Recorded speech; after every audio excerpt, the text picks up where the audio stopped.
Assalamualaikum warahmatullahi wabarakatuh. Para sahabat sekalian, alhamdulillah saya sore hari ini sudah berada di daerah Babelan. Jadi ada salah satu sahabat yang mengundang ya, kita datang ke rumahnya untuk mengikuti acara syukuran menempati rumah baru yang kita sebut atau biasa disebut dengan walimatul wakirah atau walimatul bina.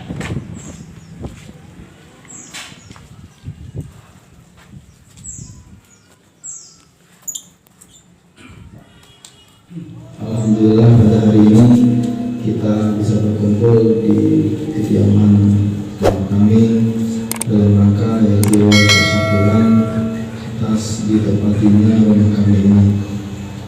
Kemudian salawat dan juga salam semoga selalu tercurah dan selalu terlimpahkan kepada junjungan kita Nabi Muhammad SAW beserta para keluarganya, para sahabatnya, dan insyaallah kita semua sebagai pengikut yang sampai nanti di kita luruskan ya, dan kita orang-orang tua perlu memberikan kesadaran kepada anak-anak kita bahwa bersyukur itu bukan hal yang biasa, tapi diwajibkan oleh Allah Subhanahu wa Ta'ala. Pengaplikasian rasa syukurnya, perwujudan rasa syukurnya diserahkan kepada kita, betul Bang? Ya, Pak Ustadz Yuli hari ini bersyukur beliau bisa menempati rumah baru. Nah, cara bersyukurnya terserah beliau mau gimana. Dan sore hari ini kita diundang Pak, untuk kita mungkin sama-sama nanti ada acara apa yang kita makan ya, kita minum. Nah, itu bentuk rasa syukur. Mungkin juga kita nggak tahu nanti setelah pulang dari sini Bapak diberikan amplop 1 juta, 1 juta. Yo senyum ya Pak, itu kan syukur ya. Atau Pak Yuli potong kambing bisa. Jadi rasa syukur itu diserahkan kepada kita. Hukumnya wajib, hukumnya wajib. Lalu kalau kita nanya, jangan sama tetangga misalnya, jangan sama tetangga.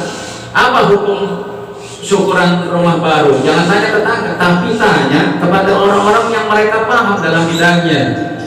Kita nggak usah jauh-jauh, kita tanya Imam Al-Madhab. Beliau adalah para fuqaha, ahli fikih. Ya, jumhur ulama dari 4 mazhab mengatakan bahwa syukuran rumah baru ini yang kita sebut dengan walimatul wakirah atau walimatul bina itu hukumnya sunnah. Baik mazhab Syafi'i, mazhab kita, atau mazhab Hambali, mazhab Hanafi, dan mazhab Maliki, semua mengatakan hukumnya adalah sunnah. Bahkan dari kalangan mazhab Imam Syafi'i ada sebagian mengatakan wajib misalnya. Nah, maka berikan pengertian Pak kepada anak-anak kita yang muda. Kalau nanti anak-anak kita diberikan rezeki oleh Allah Subhanahu wa Ta'ala, terus dapat membeli rumah baru ya, dan menempati rumah baru, maka jangan lupa adakan acara walimatul wakirah ya, undang teman-teman terdekat, terus banyak-banyak, berapa orang ajak makan sekalian ya. Walimah itu kan makan-makan jamuan Pak ya. Wakirah itu menempati rumah baru, termasuk hari ini nanti ya kita makan ya, ya, insyaallah. Dan yang terakhir sekalian, saya tidak panjang lebar mengupas mengenai walimatul wakirah.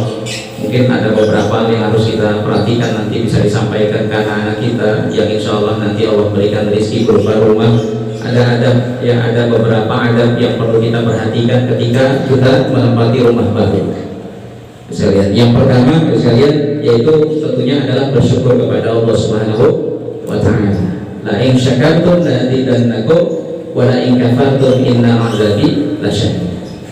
La in syakartum la azidannakum, barang siapa yang bersyukur aku akan tambah nikmat. Siapa yang bicara ini Pak? Allah Subhanahu wa Ta'ala dalam surat Ibrahim ayat 7 nanti wau kita. Siapa yang bersyukur dengan nikmat yang Allah berikan nanti ditambah. Pak Ustadz Yuli punya rumah baru, disyukuri, nanti insya Allah rumah ini akan memberikan keberkahan dan juga insya Allah akan bisa ditambah oleh Allah. Apa yang mustahil bagi Allah Pak? Bapak pulang kerja dapat gaji, disyukuri, gaji yang tadi 5 juta insya Allah ditambah oleh Allah. Betul Pak?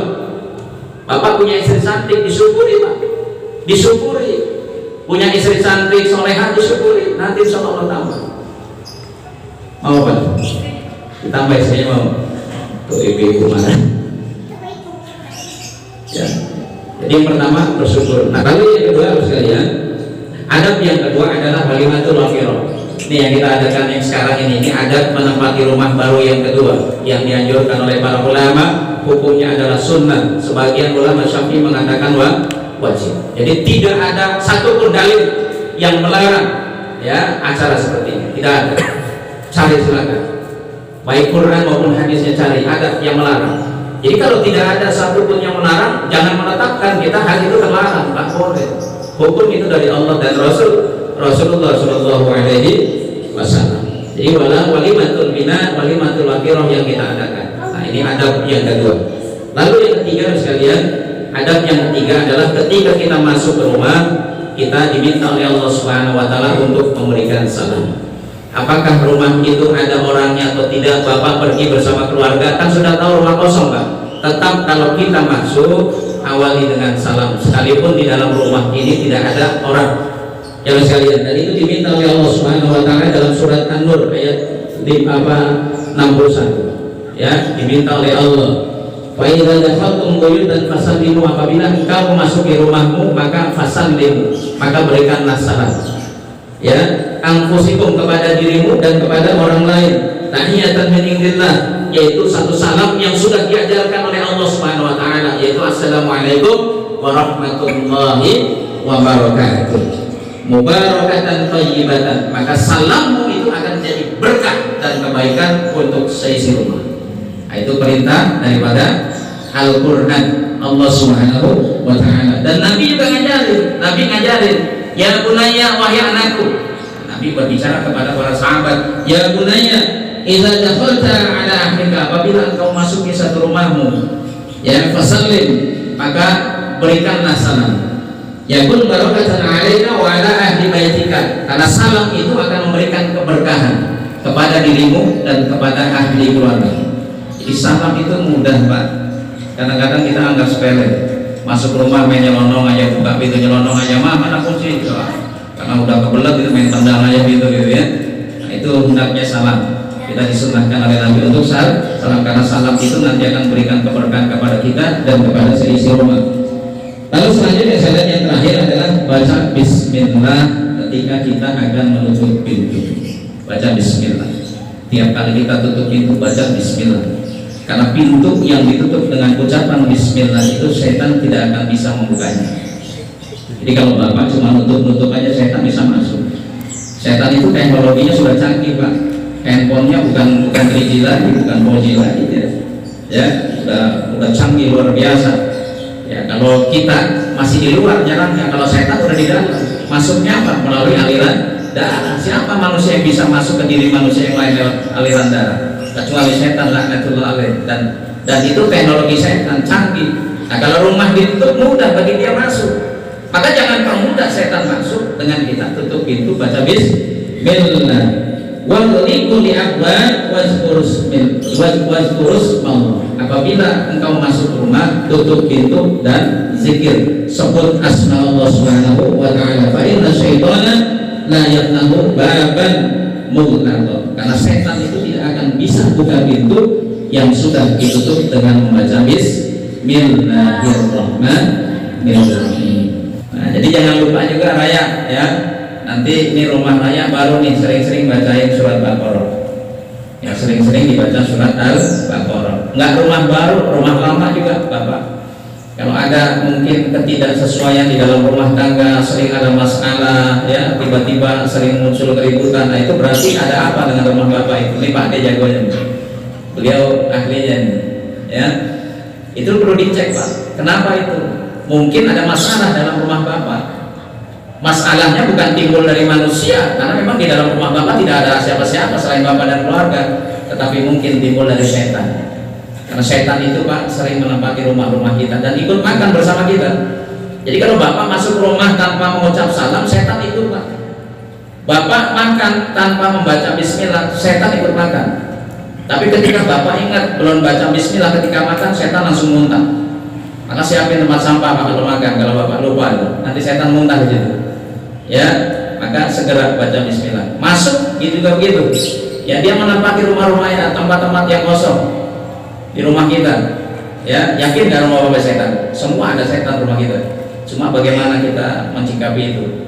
Nah, salah satunya adalah sering-sering kita baca surah Baqarah di rumah. Harus habis Ustaz? Enggak perlu. Hari ini 10 ayat, besok 10 ayat, besok 10 ayat, selesai balik lagi, itu aja. Ya, hadisnya sahih Muslim, la taj'alu buyutakum maqabir. Jangan kau jadikan rumahmu itu sebagai kuburan. Kalau kuburan sifatnya apa Ustaz ini? Sifat kuburan itu sepi ya, sepi, gelap gulita. Itu rumah itu sepi, gelap gulita, nggak ada orang zikir, nggak ada orang baca Quran, nggak ada sholat. Itu udah rumah kuburan itu. Ya, kata Nabi, jangan jadikan rumah kita sebagai kuburan. Inna syaitana yanfiru minal baitin alladzi taqra'u fihi suratul Baqarah. Karena setan, sama saya ngomong, udah setan ngeliatnya kemana ya? Ya karena setan itu sekalian lari terbirit-birit ya dari rumah yang di dalamnya dibacakan suratul Baqarah. Maka ketika Bapak baca Quran, ya tutup pintunya, bacain Bismillah, udah setan lari terbirit-birit nabrak pintu kita, Pak. Ya kita diberi hijab oleh Allah. Kalau dibuka aja kita lihat tuh Pak, setan terkencing-kencing. Ya, sekalian akibat daripada bacaan surah Al-Baqarah, maka biasakan Pak ya, jadikan rumah kita rumah yang benar-benar mendatangkan keberkahan rizki buat kita. Bukan hanya rumah itu tempat tidur, tempat istirahat, pulang kerja tidur, pulang kerja tidur, itu aja, tapi nggak ada aktivitas ibadah sama sekali. Nah, maka kita bapak-bapak ini sebagai imam sekali-kali pimpin keluarga sholat di rumah. Ya, pimpin juga baca surat Baqarah sama-sama biar rumah kita ini semakin adem. Ya, mohon maaf Al-Fatihah.